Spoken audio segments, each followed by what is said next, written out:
ഈശോമിശിഹായ്ക്ക് സ്തുതിയായിരിക്കട്ടെ. കർത്താവേ, എൻ്റെ ശക്തിയുടെ ഉറവിടമേ, ഞാൻ അങ്ങയെ സ്നേഹിക്കുന്നു. സങ്കീർത്തനങ്ങൾ 18:1.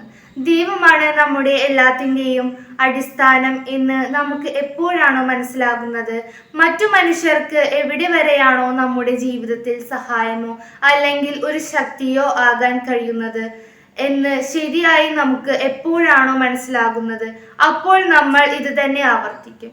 കർത്താവേ, എൻ്റെ ശക്തിയുടെ ഉറവിടമേ, ഞാൻ അങ്ങയെ സ്നേഹിക്കുന്നു. കർത്താവ് മാത്രമാണ് നമ്മുടെ ഏക ശക്തിയും സ്നേഹവും സഹായവും എല്ലാം. മനുഷ്യരുടെ സഹായവും സ്വന്തം കഴിവും പ്രാപ്തിയും ഒക്കെ അല്പം സമയത്തിനു ശേഷം ഇരുണ്ടുപോകും.